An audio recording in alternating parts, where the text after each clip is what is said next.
네, 세 번째 영상은 유아기의 놀이부터 강의를 시작을 하겠습니다. 교재 293쪽을 보시면 되고요. 자, 아이들은 놀면서 배운다라는 말이 있어요. 그래서 그만큼 유아기 때는 아이들이 놀이를 한다는 것이 아이의 성장과 발달에 아주 중요한 영향을 미치는 아주 중요한 활동입니다.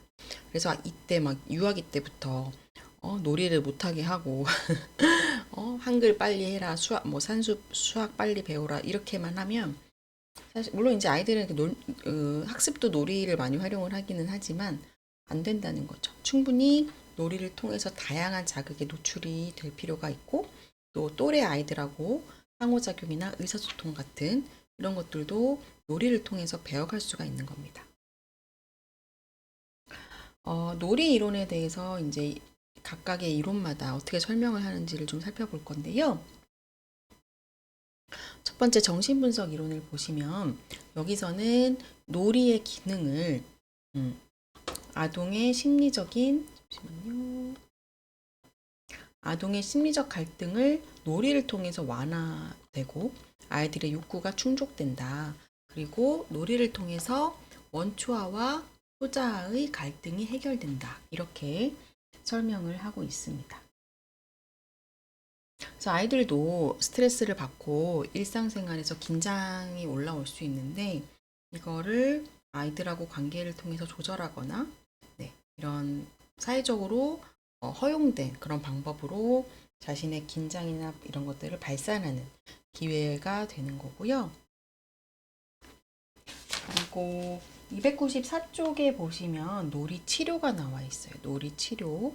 자세히 읽어보시면 좋을 것 같은데 아이들은 놀이를 하면서 자기 자아에 대해서 탐색을 하고요.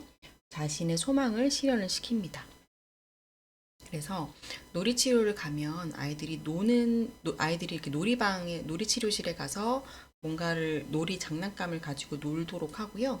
그 모습을 관찰을 해요. 그래서 그 아이랑 의사소통을 통해서 그 아이의 내면을 알기가 어렵잖아요. 놀이치료실에서 아이가 보이는 모습을 가지고 이 아이가 어떤 자아를 갖고 있는지, 어떤 스트레스가 좀 어떻게 나타나고 있는지 이런 것들을 분석할 수 있고 또 놀이치료를 통해서 치료적인 효과도 가질 수가 있습니다. 그래서 294쪽에 놀이치료에 대한 내용도 여러분이 한번 자세히 읽어보시면 좋을 것 같습니다. 그다음에 사회학습 이론으로 넘어가면 사회학습 이론에서 놀이라는 것은 아동이 새로운 행동이나 사회적 역할을 안전하게 시험해 볼 수 있는 기회, 이걸 놀이라고 보는 거예요. 놀이를 통해서 사회적인 관계가 형성되고 사회성이 발달이 됩니다. 그래서 아이들이 놀이를 하면서 친구도 따라하고 또 이전에 뭔가 관찰했던 거를 놀이를 통해서 재현하기도 하고 그렇잖아요. 관찰학습이나 모방 과정을 통해서 또 사회적 기술도 습득을 할 수 있는 그런 기회가 놀이입니다. 그다음에 인지발달 이론에서는 아이들이 놀이를 통해서 복잡한 사건이나 사물에 대해서 학습을 할 수가 있어요. 그래서 인지발달 이론에서는 새로운 개념과 기술이 습득되고 생각과 행동을 통합하는 게 놀이다라고 설명을 하고 있습니다. 자, 이 놀이에 대해서 여러 학자들이 유형을 나누고 있습니다. 자, 놀이의 유형을 볼 건데요. 서서가 어디 갔지? 네. 먼저 첫 번째로는 인지적 수준에 따라서 놀이를 나눴어요. 인지적 수준에 따라서 놀이를 나눌 때는 이렇게 네 가지로 놀이를 나눌 수가 있습니다. 점점 인지적 수준이 갈수록 높아지는, 복잡해지는 거라고 생각을 하시면 되는데요. 첫 번째는 기능 놀이입니다. 기능 놀이는 단순히 반복적으로 근육을 움직이는 놀이예요. 이때는 영아기 때죠. 영아기 때 보면은 그냥 딸랑이를 이렇게 흔들거나 자동차도 그냥 단순하게 자동차를 이렇게 앞뒤로 왔다 갔다 이렇게 반복해서 움직인다거나 이런 게 이제 기능 놀이고요. 구성 놀이는 유아기 때 많이 나타납니다. 두 번째 사진이 구성놀이의 사진인데요. 블록을 쌓는다거나 그림을 자른다거나 붙인다거나 뭔가를 구성해내고 만들어내는 놀이를 하는 게 이제 구성놀이입니다. 세 번째는 가상놀이인데요. 이제 가상으로 아이들이 이제 가정을 하고 실제가 아닌데 뭐라고 해야 되죠? 가상? 병원인 것처럼 여기 이제 엄마 아빠 놀이, 소꿉놀이 이런 것들을 하는 게 가상놀이. 세 번째 사진 보시면은 네. 되고 이제 가장 인지적인 복잡성이 요구되는 것은 규칙이 있는 게임입니다. 그래서 이 규칙이 있는 게임은 윷놀이를 한다거나 아이들이 숨바꼭질을 한다거나 그래서 아동기에 접어들면 주로 이 규칙 있는 게임들을 많이 하게 돼요.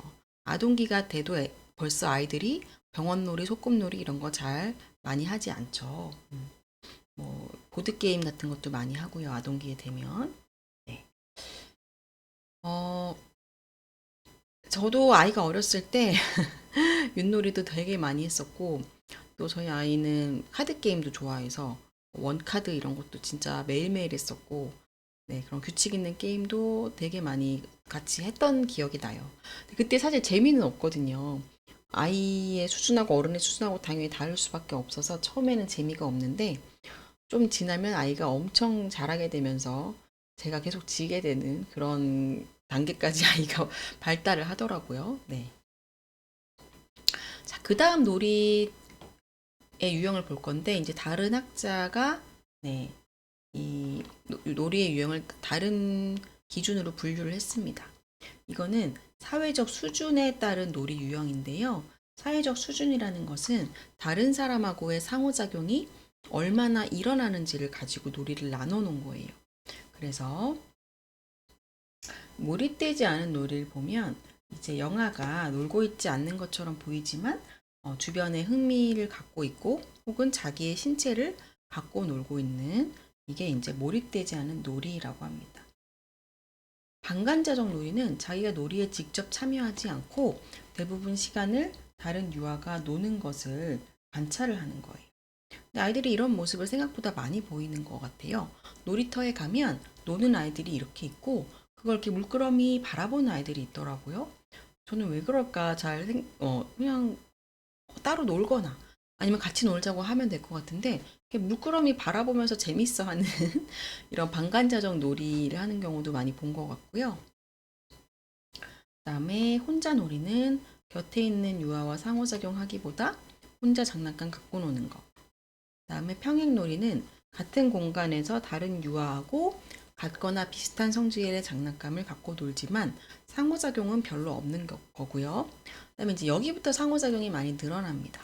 연합놀이는 둘 이상의 아동이 공통적인 활동을 하고 장난감을 빌려주고 빌리면서 하는 놀이고요. 협동놀이는 한 가지 활동을 함께 하고 서로 돕고 조직된 집단으로 편을 이루는 그런 놀이가 협동놀이입니다. 이렇게 놀이의 유형을 살펴봤고요. 이제는 놀이는 여기까지 하고 유아기의 성역할 발달에 대해서 설명을 드리도록 하겠습니다. 자, 성역할 발달. 남성, 여성의 역할을 아이들이 어떻게 자기 것으로 만들어 가는지에 대한 부분인데요. 성유형화라는 걸 먼저 보시면 사회가 각 성에 적합한 것으로 규정한 행동이나 태도를 자신의 것으로 내면화시키는 게 성유형화입니다. 저 같은 경우는 사회적으로, 생물학적으로 여성으로 태어났기 때문에 사회에서 여자아이에게 기대하는 것들을 어렸을 때부터 사회화가 내면적으로 되어 오면서 자랐던 것 같아요. 그래서 기억에 나는 게 어렸을 때, 뭐 학교 들어가기 전이나 아니면 초등학교 저학년 때 집에서 조금씩 이제 집안일을 가르치는 거죠. 뭐 쟁반에 음식이나 뭐 이런 것들을 나르라고 시킨다거나. 근데 그게 저희 가족 문화에서는 남자아이에게는 시키지 않았고 여자아이들에게는 이런 것도 할 줄 알아야 돼 라면서 조금씩 시켰는데 저는 그런 거에 되게 서투른 아이였어요. 그래서 엄마가 쟁반으로 뭐 날르라고 시키면 엎지르고 쏟고 이런 일이 다반사고 제 여동생은 저보다 더 어린데도 그런 걸 곧잘 해내는 거예요. 그러면 이제 거기에 대해서 강화 처벌이 오게 되는 거죠. 너는 여자애가 뭐 그런 걸 잘 못하냐? 저한테 보통 이런 말이 많이 쏟아졌고, 제 여동생한테는 아우 쟤는 나이도 어린데 얼마나 손이 야무지냐 이런 말들을 하셨던 것 같아요. 그게 지금의 저한테까지 영향을 많이 미치는 것 같은 게, 생각해보면 제가 살림하는 걸 그렇게 싫어하지 않고 가끔 되게 재밌을 때도 있는데, 어렸을 때 그런 집안일 관련해서 좀 비난을 받았던 게 좀 내면화되어 있어서 나는 살림을 못하는 사람, 이런 생각이 저한테 좀 많이 자리 잡고 있는 거를 저는 좀 느끼거든요. 어쨌든 그런 걸 통해서 성유형화가 일어난다고 생각하면 되는데요. 여러분들도 아마 비슷한 경험 많이 갖고 계시지 않을까 싶습니다. 그래서 이렇게 성 역할이 우리 인간에게서 발달하게 되는데, 그거에 대해서도 학자마다 이론이 조금씩 달라요. 설명이 조금씩 다른데, 자, 성역할 사회화라는 것은 개인이 그가 속해 있는 사회가 규정하는, 그러니까 이 사회가 규정하는 이라는 말이 나온 걸 보면 사회나 문화에 따라서 성역할이 다를 수 있다는 거죠. 모든 사회나 모든 문화에서 같은 성역할을 요구하지는 않습니다. 사회가 규정하는 성에 적합한 행동, 태도 및 가치관을 습득하는 과정. 이 과정에서 남성성이나 여성성이 발달하게 되고요.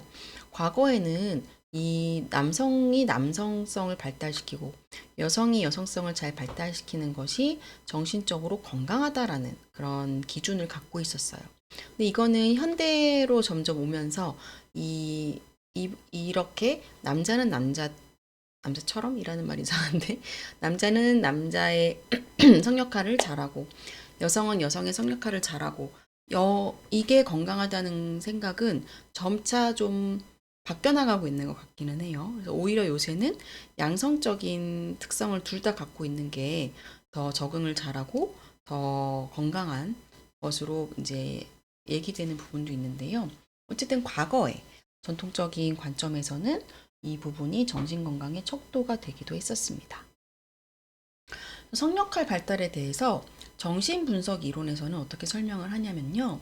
남근기에 아이들이 남아이들은 오이디푸스 컴플렉스를 경험하고 여아들은 엘렉트라 컴플렉스를 경험을 하게 돼요. 근데 이 컴플렉스가 해결이 안 되다 보니까 불안이 올라오잖아요. 그래서 아이들이 이 컴플렉스를 해결하기 위한 수단으로 자기와 동성인 부모하고 성역할 동일시를 하게 됩니다. 그러면서 성역할 발달이 일어난다는 게 정신분석 이론에서의 주장이고요. 그다음에 미셸의 사회학습 이론에서 보시면 직접 학습과 관찰 학습에 의해서 성 역할이 발달된다라고 설명을 하고 있습니다. 그래서 사회학습이라는 걸 보니까 앞에 사회라는 말이 붙었죠. 그러니까 주변의 사람들을 보면서 학습을 하는 건데, 학습을 했을 때 성에 적합한 행동을 하면 칭찬을 받겠죠. 강화가 되고, 성에 적합하지 못한 행동을 하면 너는 남자애가 왜 우니? 이런 거죠. 처벌을 받게 되면서 성역할 발달이 일어난다는 거고요. 그다음에 컬버그의 인지발달 이론에서 보시면 아이들이 먼저 자신의 성별 자아 개념을 먼저 인식한다는 거예요. 나는 남자구나. 나는 여자구나. 이거를 인식을 먼저 한 이후에 동일시가 일어난다라는 게 인지발달 이론에서 제시하는 성역할 발달입니다. 그다음에 네 번째로는 성도식 이론이라는 게 있어요. 이 성도식 이론은 앞에서 설명드렸던 사회학습 이론과 인지발달 이론 두 가지가 통합이 된 건데요. 그래서 성역할 개념의 습득 과정을 정보처리 이론으로 설명하는 그런 이론이 성도식 이론입니다. 그래서 먼저 성도식화가 일어나게 되는데, 성도식화는 성도식, 나는 남자야, 나는 여자야, 그리고 남자와 여자의 어떤 성의 특성 같은 게 도식화가 되는데요. 이거에 근거를 해서 나 자신에 관한 정보를 포함한 모든 정보를 부호화하고 조직화하는, 그래서 이제 정보처리 이론인 거죠. 이런 성향을 성도식화라고 이름을 붙였습니다. 성도식은 뭔지 말씀드렸고, 그래서 나는 여성이고 여성에 대한 어떤 성도식을 갖고 있는데 그거하고 나의 태도가 일치할 때는 내가 더 잘 기억을 하고 선호를 하고요. 내가 갖고 있는 성도식과 내가 불일치하게 행동할 때는 기억에 남지 않고 회피를 하게 되는 이 과정을 통해서 성 역할이 더 발달이 된다. 다섯 번째 이론은 조금 관점이 다른 거예요. 그래서 이 앞에 성 역할이 남성은 남성대로, 여성은 여성대로 이렇게 양극화가 더 될수록 더 정신적으로 건강하다라고 봤다면 이 성역할 초월 이론에서는 그거에 대해서 좀 제한점을 비판한 그런 이론입니다. 그래서 여기서는 3단계로 제시를 하는데요. 성역할 미분화, 성역할 양극화, 성역할 초월입니다. 성역할 미분화는 1단계 성역할 미분화 때는요. 아직은 성역할이나 성유형화 행동에 대해서 아이들이 분화된 개념을 갖지 못한 단계고요. 그러다가 분화된 개념을 갖게 되면서 나는 남자니까 남자처럼 해야지 이런 식으로 성역할 양극화가 일어나는데 이 다음 단계가 있다는 거죠. 이 다음 단계는 뭐냐면 초월 단계. 그래서 성역할이라는 것의 고정관념을 이제 벗어나는 단계입니다.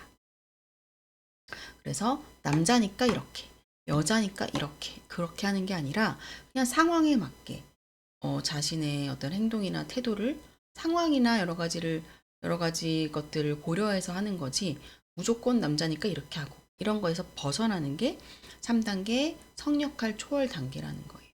그래서 이 5번 성역할 초월 이론은 기존 이론들 전통적인 성역할 발달 이론과는 좀 다른 관점을 제시하고 있습니다. 그래서 성역할 발달과 영향 요인을 좀 보면 여러 가지가 있는데 일단 호르몬의 요인도 당연히 있고요. 그다음에 문화적 기대, 문화에 따라서 다른 성역할 발달이 된다고 말씀드렸는데 관련해서 303쪽 맨 밑에 보시면 마가렛 미드라는 인류학자가 그 뉴기니 섬에 원주민을 대상으로 연구를 했는데 새 종족을 연구를 했는데 흥미롭게도 원주민 말고 어떤 문명 사회에 사는 그런 사람들이 갖고 있는 성 역할하고는 되게 다른 성 역할이 각 부족마다 다 다르게 나타났다고 합니다. 되게 내용이 재밌으니까 여러분이 303쪽을 한번 읽어보시면 좋겠어요. 다음에 이제 부모의 역할이 또 이제 성역할 발달에 영향을 주는데 자녀에게 조금 양극화시키는 그런 교육을 많이 하는 부모가 있죠. 너는 남자애니까 이런 색깔 입어야지 뭐 이런 식으로. 근데 그렇지 않은 부모도 있습니다. 그냥 그렇게 양극화시키지 않고 뭐 남자아이여도 뭐 핑크색 입을 수도 있지. 약간 태도가 다를 수 있는데 이런 부모의 역할에 따라서 아이들의 성역할 발달이 달라지고요. 또래나 교사의 역할도 있어요. 또래들도 서로 성역할에 대해서 훈수를 많이 둡니다. 야, 너는 남자애가 뭐 핑크색을 입고 왔냐? 막 이런 식으로요. 이런 것들에 따라서 아이들의 성역할 발달이 되기도 하고 각종 매체의 영향도 있을 수 있어요. 3번은 앞에서 잠깐 말씀드렸는데 전통적인 성역할 구분이 현대에 더 이상 적합하지 않다. 그리고 사람의 잠재력을 충분히 발휘하는데 장애 요인이 된다. 그러니까 사실 여성이지만 되게 자기 목소리를 내고 주장을 하고 이런 것들을 원하고 잘하는 사람도 있을 수 있는데 전통적 성 역할에서는 그것들을 좀 억압을 시킨단 말이에요. 그래서 최근에 현대에 올수록 심리적 양성성 이것들이 좀 부각이 되고 있습니다. 그래서 한 사람이 남성성과 여성성을 동시에 가질 수 있고 상황에 따라서 그때그때 필요한 모습으로 대처를 하는 게 이 심리적 양상성을 설명하는 내용입니다. 성역할을 측정하는 도구도 교재에 나와 있어서 보시면 되는데 309쪽 보시면 한국 성역할 검사의 남성성, 여성성 척도가 있어요. 보시면 이런 게 남성성을 측정하는 거구나. 이런 게 여성성을 측정하는 거구나. 이런 걸 보시면 되는데 저는 이제 여자라서 그런지 여성성 문화 중에 뭐 얌전하다, 또 깔끔하다 이런 거 보면 약간 부대끼는 마음이 드는 것 같아요. 왜냐면 저는 별로 얌전한 성격도 아니고 깔끔한 성격도 아니라서 그래서 이 전통적인 남성성, 여성성이 모든 사람에게 적용됐을 때 저처럼 불편해하는 사람들도 있을 수 있거든요. 네. 빨리 진도 나갈 게 많은데 빨리 해야겠어요. 다음에 이제 사회화라는 게 인간의 발달에서 되게 중요한 부분으로 일어나는 거죠. 그래서 사회 집단에 적합하다고 생각되는 행동 양식을 습득하는 과정인데요. 이것들이 1차적으로 일어나는 곳이 가족입니다. 물론 뭐 유치원이나 학교에 가서도 사회화가 일어나지만 1차적으로는 가족 안에서 일어나게 되죠. 그래서 부모의 양육 행동이 아주 중요한 부분이 될 수 있어요. 사회화에 있어서도 중요하고요.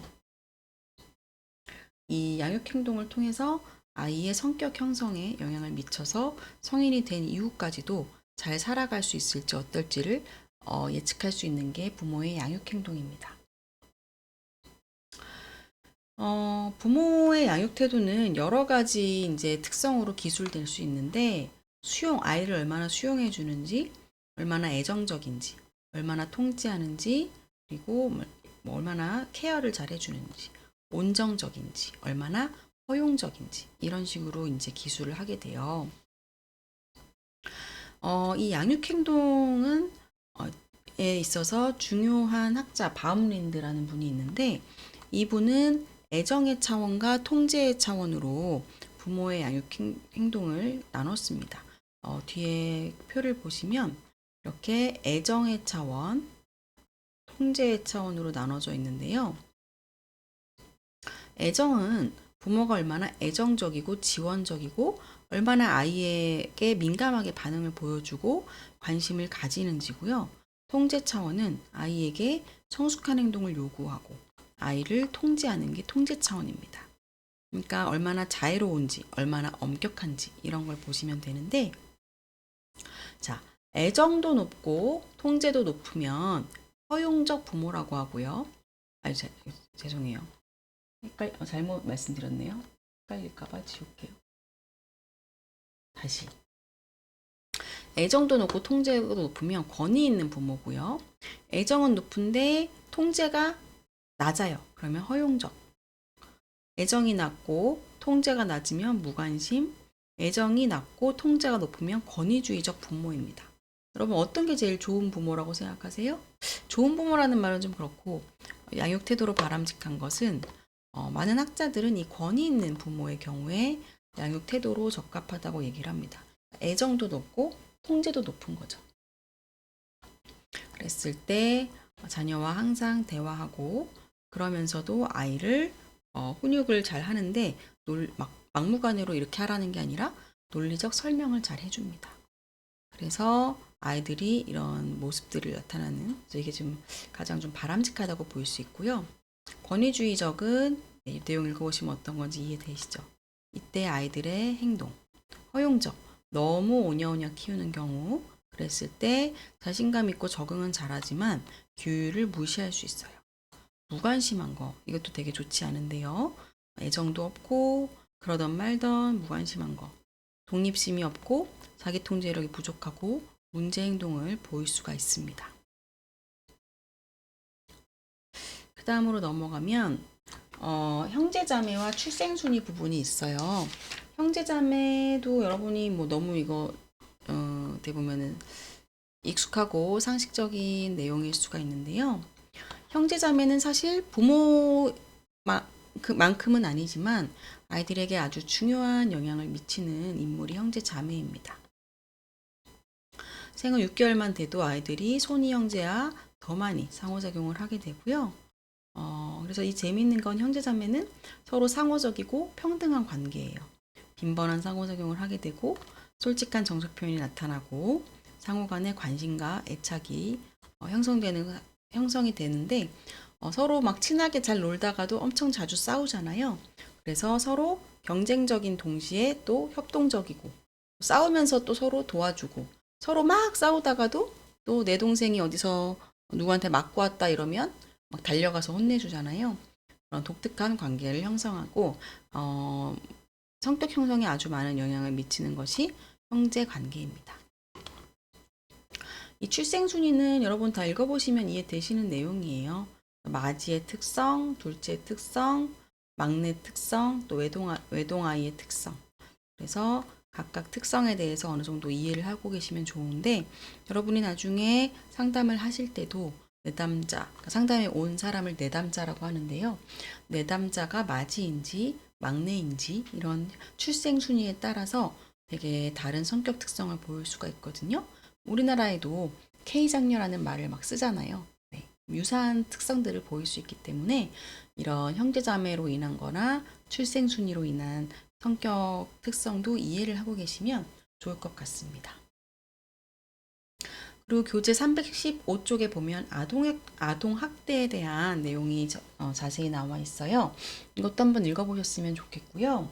아동학대는 정말 절대로 일어나면 안 됩니다. 왜냐면 그 후유증이 우리가 생각하는 것보다 훨씬 더 심각해요.